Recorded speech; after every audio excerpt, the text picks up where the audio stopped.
perubahan yang cukup signifikan ya dari sisi kehadiran maupun keterlibatan perempuan. Itu sangat penting bagi kelompok perempuan karena ketika mereka sadar mereka baru akan terpikir dan tergerak untuk ke arah situ. Sampuan sendiri ini ya justru sampuan ini justru salah satu bentuk pelembagaan dari proses musrembang perempuan tadi yang yang dilakukan di seluruh kelurahan di Kota Semarang seperti itu. Oke, assalamualaikum warahmatullahi wabarakatuh. Waalaikumsalam warahmatullahi wabarakatuh. Selamat datang di P3K Podcast Patiro punya kita. Dan ini merupakan konten pertama, the first ya, dari Patiro Semarang. Dan tentunya next kita akan sering banyak memberikan edukasi atau beberapa hal yang berkaitan dengan informasi seputar kegiatan atau kemudian apa yang menjadi linear dengan kegiatan kita di Patiro Semarang yang semoga ini juga konsisten untuk kita sampaikan ke publik. Kali ini di konten pertama ini karena berhubung ada satu isu yang kemudian selalu menjadi isu yang cukup menarik ketika harus dibahas dan sangat dekat dengan kita gitu ya.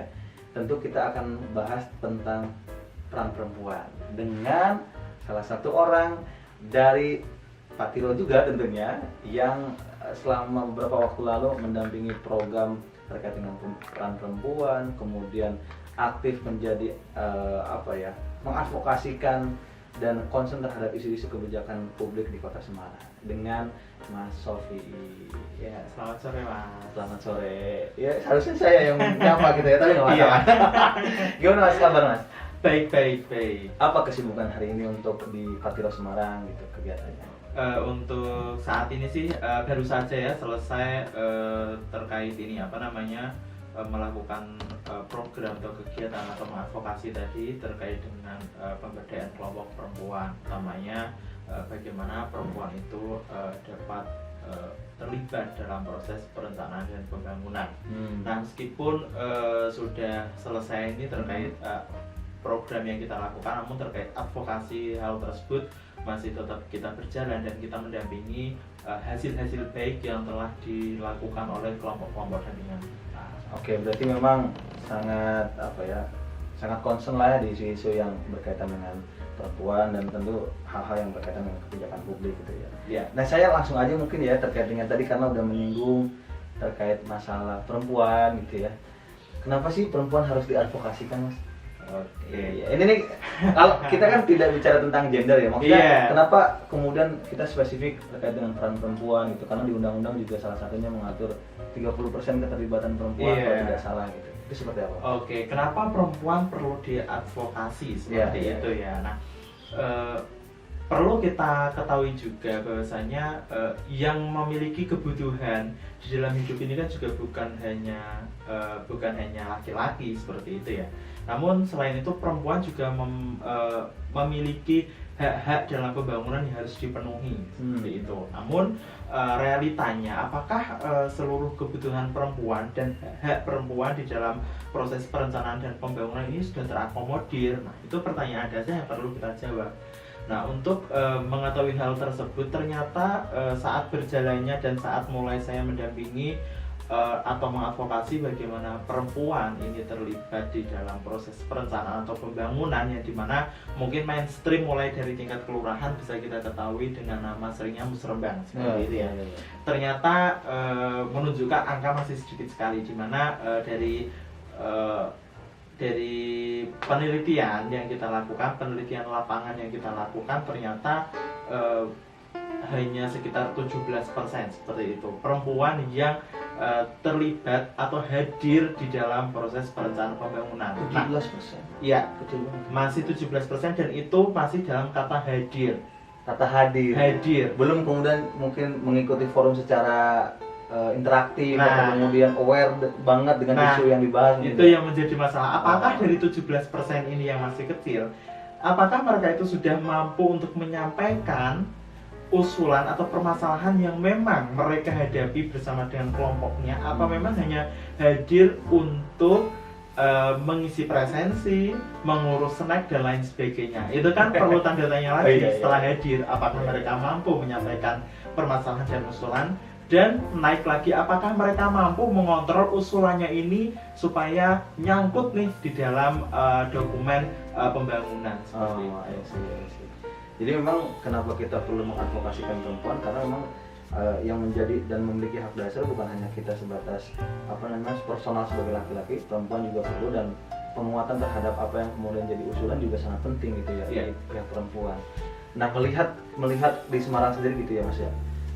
Sebenarnya di Semarang sendiri apa sih yang perlu didorong gitu ya supaya kehadiran perempuan, kemudian sumbangsi perempuan terhadap kebijakan-kebijakan yang ada di tataran kota atau pemerintahan juga mengakomodir kebutuhan perempuan. Apa yang kita perlu dorong untuk perempuan itu sendiri?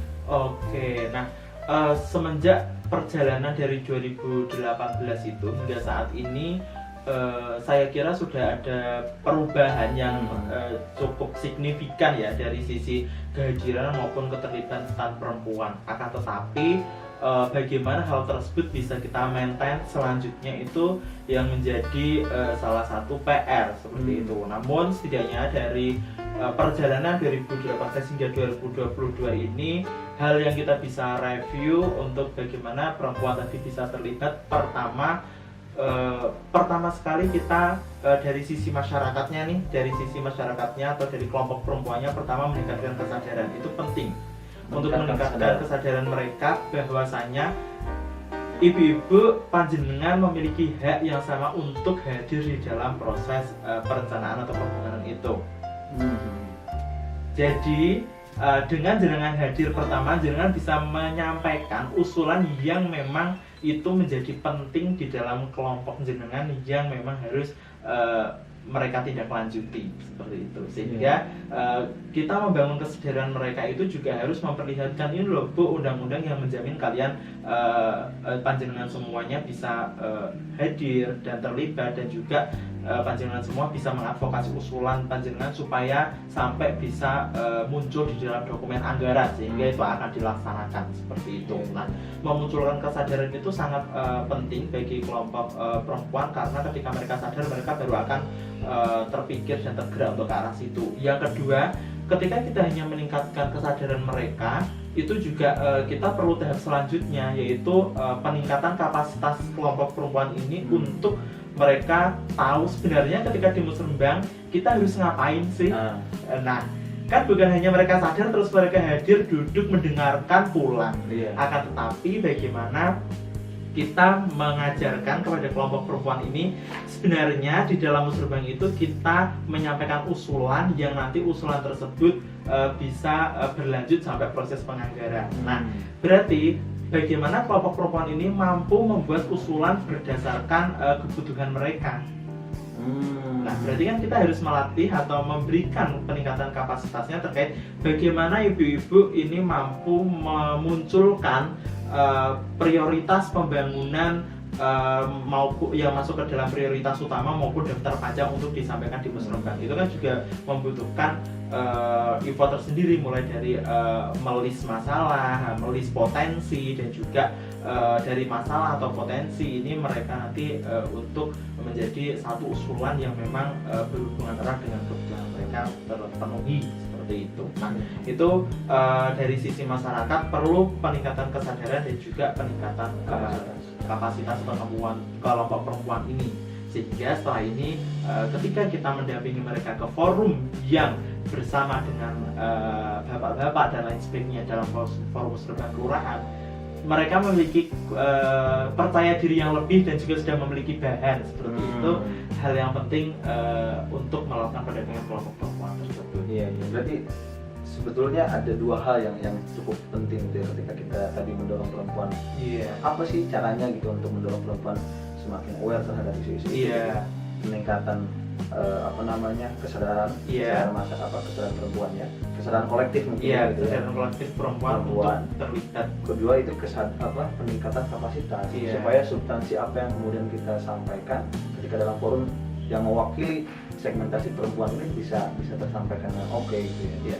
Nah, kalau misalkan kan Mas Sofi ini dampingi juga ya, salah satu program yang kemarin sempat dampingi kalau nggak salah Speak ya. Iya. Itu apa Mas? Tolong di sampaikan dong ke teman-teman. Speak itu apa gitu, dan salah satu programnya tuh kayak gimana gitu supaya orang-orang tuh atau publik tuh, oh ternyata Patiro juga mendorong ini nih secara real di lapangan. Oke, ini nyambung juga sih dengan yang saya tadi. Makanya di dalam proses pendampingan yang kita lakukan sejak 2018 hingga saat ini tadi itu juga dalam kerangka program Speak, di mana di dalam program Speak itu sendiri yang memang kita lakukan dengan dukungan beberapa pihak juga ya, baik dari pihak donor juga, itu memang di situ program yang bertujuan untuk meningkatkan keterlibatan kelompok perempuan dalam pembangunan tersebut, sehingga dengan hal tersebut bisa menaikkan anggaran terkait pendidikan ataupun terkait kesehatan, supaya kebutuhan dasar dari seluruh keluarga itu dari sisi kesehatan ataupun dari sisi pendidikan itu terpenuhi seperti itu. Nah, maka dari itu salah satu hal-hal kecil yang kita bisa lakukan kan dengan tadi melibatkan kelompok perempuan, mulai dari mengusulkan kegiatan atau program yang memang mereka sangat dekat kesehatan dan pendidikan itu di lingkungan mereka. Itu kan rata-rata yang memegang itu mau tidak mau di kelurahan rata-rata itu ibu-ibu, mulai dari kayak posyandu, pos PAUD dan lain sebagainya, ataupun yang mendampingi anak-anak belajar juga seringnya ibu-ibu. Nah, makanya dari ini kan pasti ibu-ibu juga tahu banyak masalah, namun ketika mereka tidak difasilitasi untuk membawa masalah ini ke dalam forum-forum pembangunan kan juga akan terabaikan seperti itu. Iya. Nah, berarti program Speak itu spesifiknya ke arah sana juga gitu. Iya, memang itu dalam kerangka itu tadi, sehingga yang saya utarakan di depan tadi itu dari sisi masih dari sisi bagaimana sih sebenarnya kita bergerak di dalam masyarakat. Belum juga kita tantangan ketika kita harus melibatkan perempuan di dalam pembangunan, kita juga harus bergerak juga di sisi pemerintah, supaya dari masyarakat mereka sudah memiliki kapasitas dan kesadaran, dari pemerintah memfasilitasi, itu kan penting sekali. Bagaimana mungkin ketika warga juga memiliki kemampuan dan juga sudah punya inisiatif, tapi ketika pintu di pemerintah ditutup kan juga tidak bisa, sehingga kita juga harus mengadvokasi juga ke pemerintah supaya dibukakan pintu-pintu untuk kelompok perempuan ini terlibat. Nah, itu penasaran tuh aku terkait ini ya, terkait case di lapangan gitu ya. Sebenarnya masalah utamanya terkait dengan mengadvokasikan atau kita ketika proses mengadvokasikan perempuan ini kayak gimana sih di masyarakat dan di pemerintahan sendiri? Apakah kemudian ternyata ketika diadvokasikan, oh ternyata bisa nih, gampang nih gitu, atau ternyata ada tantangan yang cukup besar gitu karena banyak pintu yang harus diketok ibaratnya gitu? Itu gimana, Mas? Oke, nah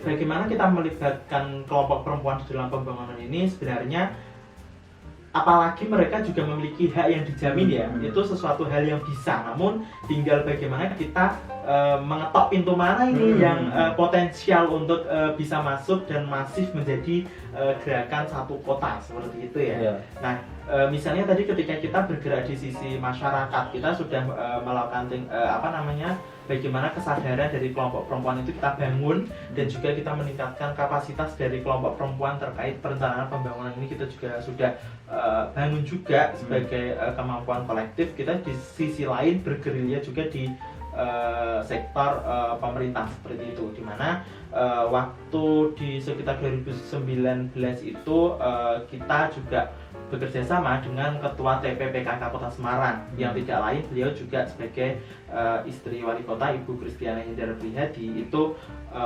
bersama-sama kita melakukan percontohan ketika perempuan memiliki forum di dalam proses musrembang tersebut. Nah, itulah salah satu pintu yang kita ketuk, salah satu pintu untuk pintu awal juga supaya kita nanti bergerak ke pemerintahnya juga lebih masif, sehingga pas waktu di 2019 itu dengan Ibu Kris Setiana ini Ketua TPPKK, kita melakukan pilot project di 3 kelurahan, di Sendangbuo, di Nongkosawet, dan di Lampari Kidul, untuk mendampingi proses musrembang perempuan ini. Nah, sebagai percontohan. Nah, pada waktu itu juga kita tidak melupakan juga ternyata salah satu dinas yang juga aktif atau memang bertanggung jawab terhadap gender, bagaimana perempuan juga terlibat dalam pembangunan, itu kan salah satunya ada Dinas Pemberdayaan Perempuan dan Perlindungan Anak. Kita juga melibatkan mereka dalam proses tersebut. Nah, sehingga dari 3 kelurahan tersebut di 2019 akhir dan 2020 awal, ternyata di 2021 di proses musrembang di Januarian sama di 2020 ini ternyata itu juga sudah semakin masif, di mana seluruh kelurahan di Kota Semarang saat ini sudah melakukan, kelompok perempuan sudah melakukan musrembang perempuan itu. Perjalanan itu kan kita juga membutuhkan advokasi ke pemerintah tadi, misalnya ke Ibu Priseptiana dari TPP Kantor Kota Semarang, ke D3A. Kita juga ke Bapeda, supaya di mana di Bapeda ini dalam membuat juknis musrembang itu juga memberikan ruang terhadap adanya rembuk perempuan tadi. Nah, sehingga itu juga sebagai forum yang sah di mata hukum di Kota Semarang kayak gitu. Jadi memang sekarang semakin masif ya gerakan-gerakan itu, dan salah satunya kalau nggak salah saya tadi baca juga di artikelnya, ya di artikelnya RRI kalau nggak salah ya, di media partnernya mungkin ya, dan salah satu kegiatannya tolong di ya, salah satu kegiatannya kan juga memberitakan dengan tentang SPI, kemudian ada Sang Puan. Nah, itu kan juga salah satu program atau seperti apa tuh Mas ketika kita bicara tentang Sang Puan ini yang ingin dimasifkan ke masyarakat? Oke, nah terkait Sang Puan sendiri ini ya, justru Sang Puan ini salah satu bentuk pelembagaan dari proses musrembang perempuan tadi yang yang dilakukan di seluruh kelurahan di Kota Semarang seperti itu. Nah, pada di awal tahun di 2019-2020 pas kita masih percobaan itu kan kita hanya mendampingi 3 kelurahan dengan instrumen yang memang kita buat seperti itu ya, belum terlembagakan secara utuh di seluruh Kota Semarang seperti itu. Nah, di 2021 di saat Covid juga melakukan musrembang perempuan ini di beberapa hampir di seluruh kelurahan di Kota Semarang, namun itu juga kita belum memiliki instrumen yang kita latihkan, yang memang kita melatih tapi kita belum memiliki instrumen yang dilembagakan dalam bentuk buku atau panduan seperti itu. Nah ini nih, Sang Puan menjadi wujud peran perempuan dalam membangun Kota Semarang. Ini kayaknya gambar jenengan juga nih Mas. Terus.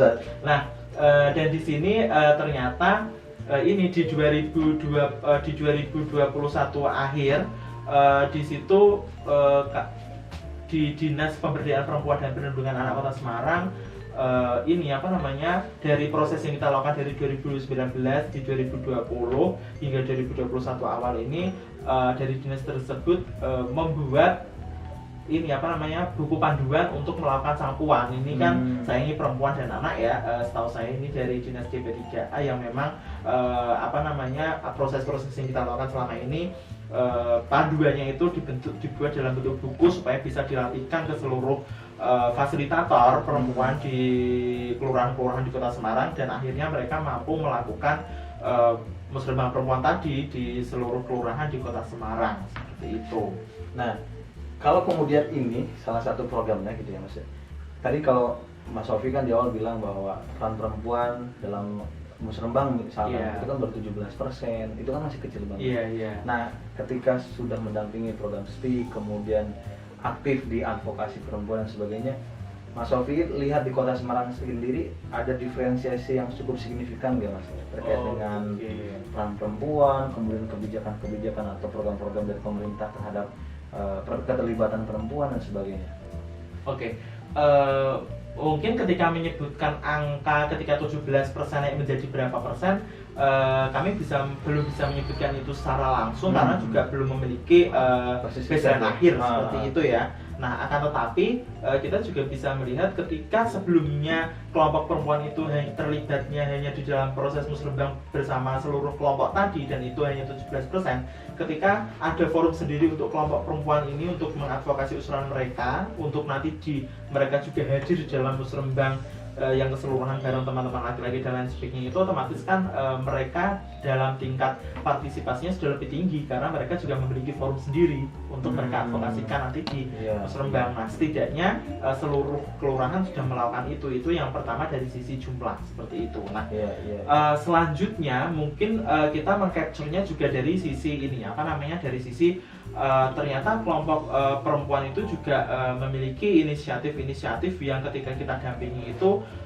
mereka akan luar biasa seperti itu. Nah, misalnya ketika kita kelompok perempuan itu kan justru mereka yang dekat dengan pelayanan di masyarakat. Betul. Misalnya nih terkait dengan pelayanan posyandu, posbindu, PAUD seperti itu. Nah, di dalam proses pendampingan kita ternyata salah satu kelompok perempuan yang kita dampingi itu juga mampu untuk membentuk posbindu disabilitas. Posbindu disabilitas. Nah, itu juga karena juga ya maksudnya ya. Iya, itu juga kami cukup ini sih mereka memiliki ide seperti itu berdasarkan masalah di lingkungannya dan kita posisinya mendampingi, sehingga pas proses pendampingan juga kami tahu proses pendampingannya, kami mendampingi sejak awal, sehingga ketika itu terbentuk dengan kekuatan kelompok ibu-ibu ini kami juga cukup kayak wah, ternyata kekuatan ibu-ibu tidak bisa diremehkan seperti itu. Kekuatan mama nih. Kekuatan mama tidak bisa diremehkan karena memang sampai saat ini masih berjalan itu mereka melakukan posbindu khusus untuk disabilitas di satu kelurahan itu karena jumlahnya ya di satu kelurahan sekitar 122-an atau berapa seperti itu. Jadi cukup banyak seperti itu. Nah, itu dari sisi bagaimana kelompok perempuan mampu menciptakan pelayanan publik di wilayahnya. Selanjutnya dari itu mereka kan pasti juga mengusulkan bagaimana pembiayaan itu ke dalam proses musrembang ataupun ke dalam proses perencanaan pembangunan, dan ketika mereka sudah memiliki basis permasalahan dan juga pelayanan tersebut itu kan akan lebih mudah juga seperti itu. Nah, begitupun yang lain juga beberapa kelompok perempuan yang kita dampingi juga mereka mampu melakukan pelayanan dengan membuat pos PAUD di lingkungannya. Mengingat di wilayahnya juga belum ada pos PAUD seperti itu untuk pendidikan kelompok anak usia dini seperti itu, sehingga memang ketika kita lihat ketika kita mendampingi dengan serius kelompok perempuan ini, kelompok ibu-ibu ya, malah justru yang kita dampingi itu mereka mereka memiliki kekuatan luar biasa yang ketika kita manage dengan baik ini akan menciptakan hal-hal yang luar biasa di lingkungannya, berdampak seperti itu. Dan unpredictable banget ya. Jadi sesuatu yang mungkin tidak bisa diprediksi tadinya, ternyata tercipta posbindu untuk disabilitas, kemudian dia ada memperjuangkan pos PAUD dan sebagainya. Jadi sangat beragam banget, dan pemikiran ini yang harus terus dibangun untuk menjadi atau menciptakan kesadaran kolektif bersama di pihak perempuan gitu ya. Nah, kalau aku sih sebenarnya masih banyak pertanyaan gitu ya. Mungkin nanti next kita akan bahas terkait dengan perempuan juga gitu ya. Masalah utama kita di perempuan gitu ya Mas, atau dalam hal advokasi gitu. Sebetulnya kalau misalkan bicara tentang kita mendorong untuk meningkatkan kapasitas, meningkatkan awareness dan sebagainya. Sebenarnya kalau Mas Sofi sekarang sudah ada pengalaman secara basic di lapangan untuk ada di sana gitu ya, yang perlu banget ditingkatkan lagi selain dua hal tadi gitu ya, entah itu dari pemerintahannya yang harus mendorong itu atau dari masyarakatnya sendiri, itu apa sih Mas yang perlu banget kita push lagi gitu untuk memaksimalkan peran perempuan ini supaya jangan sampai stigmatisasi atau hal-hal yang berkaitan dengan berpandangan sebelah mata dan sebagainya dalam peran perempuan tidak mampu kita akomodir lah gitu. Mungkin ini juga ya, mungkin salah satu ketika kita melihat bagaimana kelompok perempuan ini menjadi kelompok yang kadang dianggap sebelah mata atau bagaimana, itu kan sering dijudging juga, ada pelabelan terhadap kelompok perempuan yang mereka juga ngurusinya urusan domestik saja, di rumah tangga saja. Mereka tidak perlu untuk ke urusan-urusan publik yang dimana urusan terkait pembangunan dan lain sebagainya itu ini ya apa namanya, hal-hal itu tadi harus mulai kita ini apa namanya, harus mulai kita selalu sampaikan kepada teman-teman kelompok perempuan, utamanya ibu-ibu ini yang memang mereka itu bukan silahkan ketika mau mengurusin urusan domestik itu memang urusan masing-masing, akan tetapi ibu juga memiliki hak-hak untuk urusan di urusan-urusan publik seperti pembangunan dan lain-lain, karena ini berdampak langsung juga kepada kalian semuanya dan kalian punya hak seperti itu. Nah, memang bagaimanapun juga peningkatan kesadaran dan keberanian ini masih harus kita terus tingkatkan sih Mas, mau tidak mau masih tetap dua hal tadi yang utama, peningkatan kesadaran dan juga peningkatan kapasitas itu mau nggak mau harus kita ini apa namanya harus kita selalu lakukan terus, karena ketika dua hal ini sudah mereka miliki, dengan kita memantik sedikit mereka udah langsung apa ya, bisa melakukan gerakannya masing-masing gitu. Kalau dari pemerintahnya sendiri Mas? Nah, kalau dari pemerintahnya mungkin ini ya apa namanya, kita harus menggandeng lebih banyak lagi stakeholder.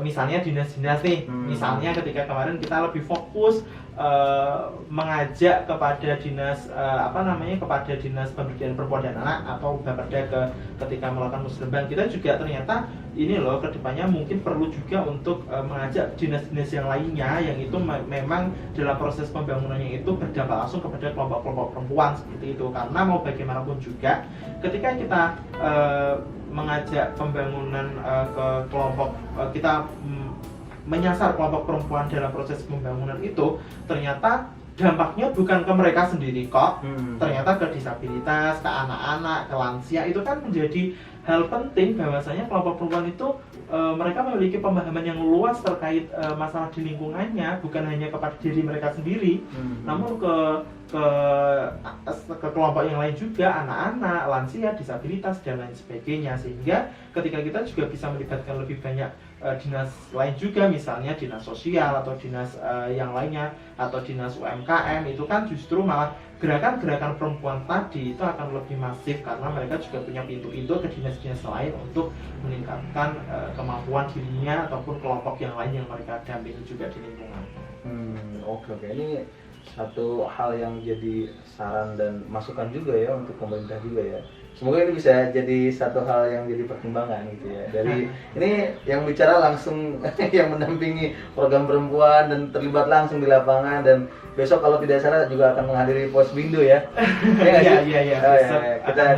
Kita akan menghadiri Posbindu, salah satu Posbindu disabilitas. Ya, ini yang tadi jadi pembahasan kita juga gitu ya. Oke. Terakhir deh Mas, mungkin supaya apa ya, karena masih banyak penasaran banget sebenarnya tentang peran-peran perempuan gitu ya, dan saya yakin di teman-teman mungkin juga mungkin ketika di kampus peran perempuan selalu kita mendengungkan supaya ada standar yang jelas dan standar yang sama gitu ya. Ya sekarang di masyarakat seperti ini gitu ya, Patiro juga mengadvokasikan itu dan sebagainya. Terakhir mungkin buat teman-teman gitu ya, ketika kita bicara tentang basis knowledge kita sebagai seorang yang mungkin ada di bagian NGO misalkan gitu, atau mungkin teman-teman mahasiswa, untuk menghadirkan kesadaran kolektif itu yang perlu teman-teman lakukan itu seperti apa? Untuk kita gitu ya, kesadaran kolektif untuk mendorong itu semua kayak gimana Mas? Oke. Nah, ini ya pertanyaan cukup sulit untuk dijawab juga seperti bagaimana membangun kesadaran kolektif terkait terkait peran perempuan ataupun gender seperti itu. Mungkin biasanya kalau misalnya di kelompok mahasiswa itu mungkin di beberapa jurusan dan di beberapa fakultas pasti mereka sudah biasanya hal-hal itu diajarkan terkait ketika ada di gender seperti itu, ada mata kuliah yang menyangkut dengan gender, itu pasti mereka diajarkan terkait hal-hal tersebut, bagaimana kelompok perempuan, kelompok laki-laki, bagaimana kelompok perempuan memiliki halangan lebih banyak ketika akan terlibat di publik seperti itu. Nah, justru yang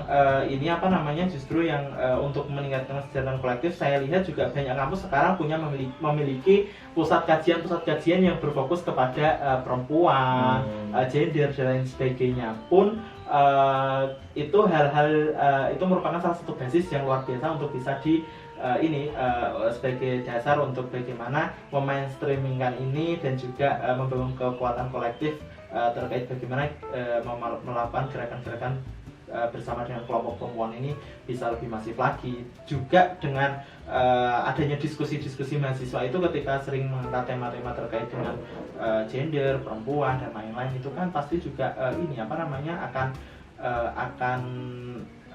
meningkatkan kesadaran kolektif. Misalnya akhir-akhir kemarin kita juga melihat kan bagaimana adanya RUU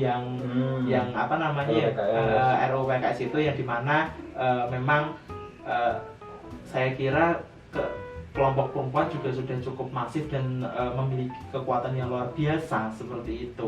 Namun memang perlu bareng-bareng lagi. Jadi untuk mengangkat isu perempuan itu bukan hanya perempuan saja yang harus maju. Oke.